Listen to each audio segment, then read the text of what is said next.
नमस्कार दोस्तों, welcome to AG sociology. आज की इस वीडियो में हम बात करने वाले हैं संरचनात्मक गतिशीलता के बारे में। इंग्लिश में इसे स्ट्रक्चरल मोबिलिटी बोलते हैं। संरचनात्मक गतिशीलता समाजशास्त्र में एक अवधारणा है जो किसी व्यक्ति या समूह की सामाजिक स्थिति में बदलाव को संदर्भित करता है। अर्थात ये एक सोसाइटी है, यहाँ पे कुछ व्यक्ति हैं, इनकी स्थितियाँ हैं, कुछ उच्च हैं, कुछ निम्न हैं। इनकी स्थितियों में अगर बदलाव हो तो उस चीज़ को हम बोलते हैं सामाजिक गतिशीलता। बट इसमें इम्पोर्टेंट चीज़ क्या है कि जो बदलाव हुआ है निम्न का उच्च से और उच्च का निम्न से, वो व्यक्तिगत प्रयास या विकल्पों के बजाय नहीं हुआ है, बल्कि समाज की जो संरचना है उसमें बदलाव के परिणाम स्वरूप हुआ है। इसके पहले हमने एक कॉन्सेप्ट की बात करी थी, अगर आपने वो वीडियो देखा हो, सोशल मोबिलिटी यानी सामाजिक गतिशीलता। उसमें हमने बात करी थी कि जब व्यक्तिगत प्रयास से समाज के जो लोग हैं उनकी जो स्थिति है उसमें बदलाव हो जाए तो वो क्या कहलाती है, सामाजिक गतिशीलता।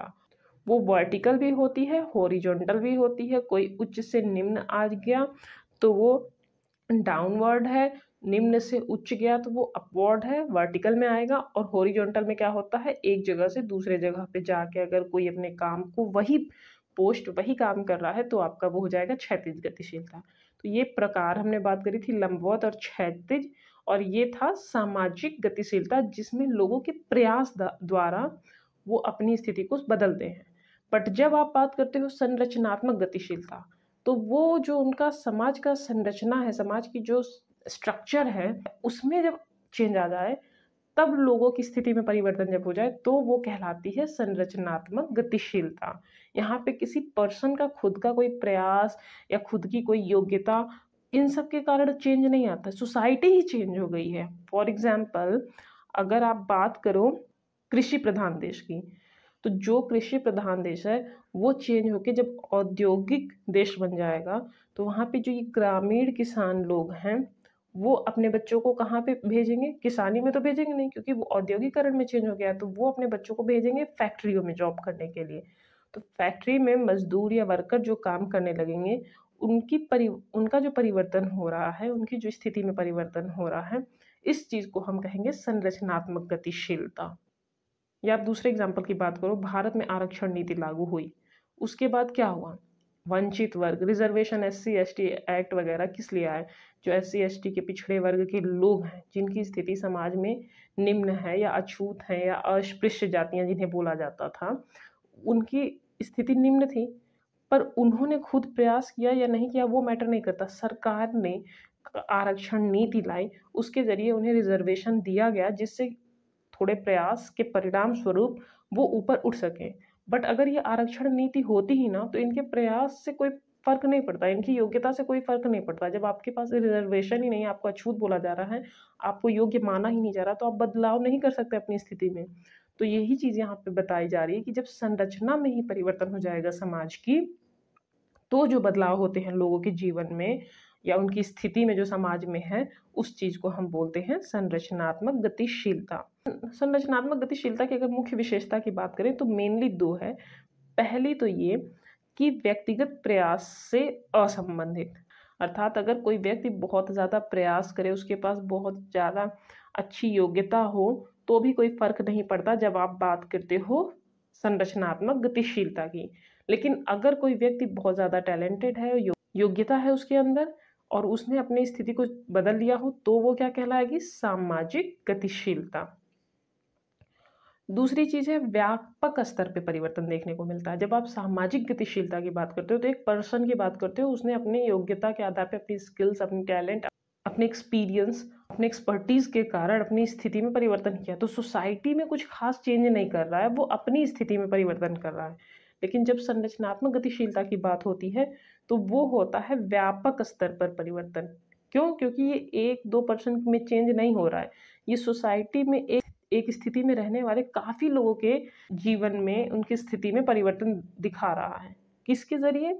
समाज के परिवर्तन के ज़रिए। तो संरचनात्मक गतिशीलता जो होती है वो व्यक्तिगत प्रयास से असंबंधित होती है। दूसरी चीज़, व्यापक स्तर पर परिवर्तन देखने को मिलता है।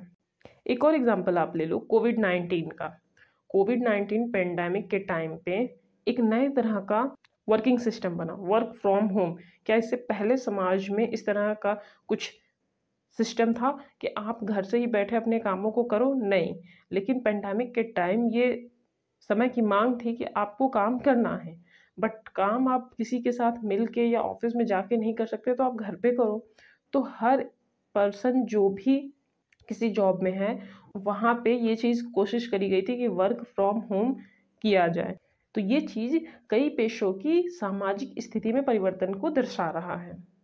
तो हमने संरचनात्मक गतिशीलता के अर्थ को समझ लिया है। आई होप आपको एक बेसिक अंडरस्टैंडिंग हो गई होगी सोशल मोबिलिटी को लेके। अब हम बात कर लेते हैं संरचनात्मक गतिशीलता से संबंधित कुछ प्रमुख समाजशास्त्रियों के नाम।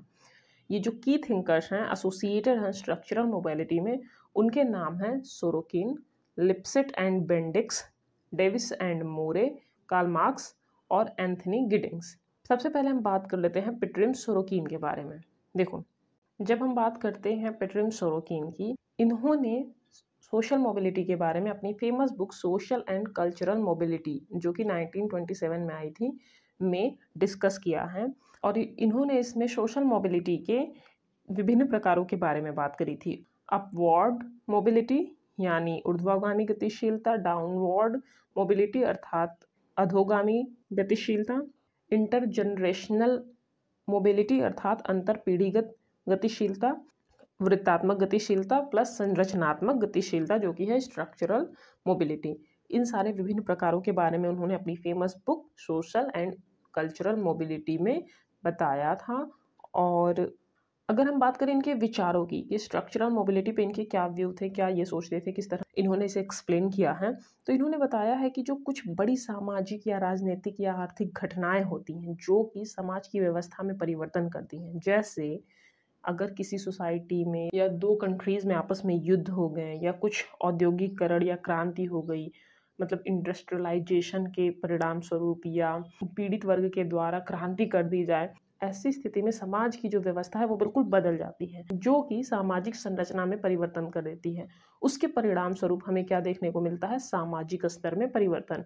किसके? लोगों के। जो लोग समाज में रह रहे हैं उनका जो स्तर है वो परिवर्तित हो जाता है। नीचे वाले ऊपर आ सकते हैं, ऊपर वाले नीचे आ सकते हैं, कुछ भी हो सकता है। फॉर एग्जाम्पल फ्रांस की क्रांति आप देख लो, उसमें मोनार्की थी, राजा का शासन था, बट जब फ्रांस की क्रांति हुई, जो नीचे वर्ग के दलित या शोषित वर्ग थे, प्रजा थी, जो कि राजा की तानाशाही से या निरंकुशता से या अत्याचार या शोषण से परेशान होके आंदोलनों में आगे आई। और बाद में क्या हुआ? राजा जो एक उच्च स्तर पे था उसका स्तर गिर के निम्न हो गया, और जो प्रजा थी वहाँ पे जो बुद्धिजीवी लोग थे जिन्होंने ये इस क्रांति को हवा दी थी या जिन्होंने आंदोलनों के लिए लोगों को जागरूक किया था, वो फिर उच्च पोस्ट पे आने शुरू हुए। उन्होंने फिर एक लोकतंत्र की मांग की। तो ये सारी जो चीज़ें परिवर्तित हुई लोगों के स्तर में, जीवन स्तर में या समाज की संरचना में, इन्हीं परिवर्तनों के बारे में सोरोकिन बोलते हैं कि ये जो चेंज आया सोसाइटी में, तो इन्हीं सारी परिवर्तनों के कारण व्यक्तियों या समूहों की सामाजिक स्थिति स्वतः बदल जाती है और उन्हें कोई प्रयास भी नहीं करना होता है। और आप जब भी बात करोगे संरचनात्मक गतिशीलता में, उसमें क्या होता है कि समाज की संरचना में परिवर्तन होने से अपने आप व्यक्तियों की स्थिति में परिवर्तन हो जाता है, या समूहों की सामाजिक स्थिति में। उसमें किसी का, इंडिविजुअल्स का कोई अपना स्पेशल प्रयास या उसकी स्किल्स या एबिलिटी इंपॉर्टेंट नहीं होती है। सेकंड थिंकर है Samuel Morton Lipset and Reinhard Bendix. देखो, इन्होंने अपनी famous book social mobility in industrial society में अपने विचार बताए थे। अगर हम बात करें इनकी, तो इन्होंने आधुनिक औद्योगिक समाज में जो सामाजिक गतिशीलता है उसका तुलनात्मक अध्ययन किया है। दूसरी चीज़, इनके विचार की अगर हम बात करें तो इन्होंने क्या पाया कि जैसे जैसे समाज में औद्योगिकरण बढ़ता है या औद्योगिक होता जाता है, एक सामान्य सा कृषि प्रधान समाज, तो वहाँ की आर्थिक और व्यावसायिक संरचना बदल जाती है। बिल्कुल, हमने बात करी थी, यदि कृषि प्रधान देश है तो वहाँ पे हर एक चीज़ रिलेटेड होगी कृषि से। बट जैसे ही कृषि प्रधान समाज औद्योगिक समाज में परिवर्तित होता है, तो वहाँ की आर्थिक संरचना जो कि कृषि पर निर्भर थी, वो उद्योगों पर, फैक्ट्रीज़ पर, वर्कर्स पर, मशीनों पर, इन सारी चीज़ों पे डिपेंड हो जाती है। इस कारण आर्थिक और व्यावसायिक संरचना में बदलाव होता है जब किसी भी समाज का परिवर्तन होता है। और इन बदलावों के कारण ही बड़ी जनसंख्या की सामाजिक स्थिति में भी बदलाव अपने आप ही हो जाता है, अर्थात संरचनात्मक गतिशीलता होती है। हमने इसके बारे में एग्जाम्पल में भी बात करी थी। कृषि प्रधान देश में जो कृषक समाज है, उस समाज के औद्योगिक समाज बनने में कृषक वर्ग के जो लोग हैं वो कहे जाने लगते हैं मजदूर वर्ग। जब आपकी कृषि योग्य जमीन पे फैक्ट्रियां बन गई हैं और आपके पास अब किसानी का ऑप्शन ही नहीं बचा है, तो जाहिर सी बात है उन जमीनों पे जहाँ पे फैक्ट्रीज बनी हुई है, उद्योग है, वहाँ पे मिल है, कारखाने हैं, आप वहाँ पे जाके काम करोगे क्योंकि आपको सरवाइव करना है। भोजन, पानी, अपने परिवार का संरक्षण, ये सारी चीज़ें आपकी ड्यूटीज़ हैं।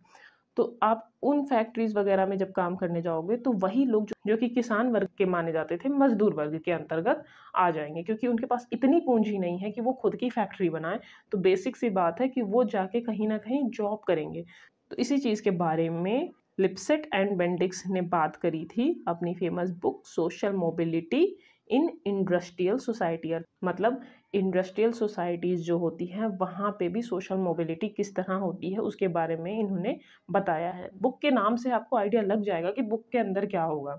तो इन्होंने बताया कि औद्योगिकरण नई नौकरियां और वर्ग पैदा करता है, जिसमें निम्न वर्ग, मध्यम वर्ग और उच्च वर्ग आ जाते हैं। अगर लिप्सेट और बेंडिक्स के पूरे विचार को वन लाइन में बोले तो इन्होंने क्या बोला है, structural change is the main driver of intergenerational mobility in industrial society.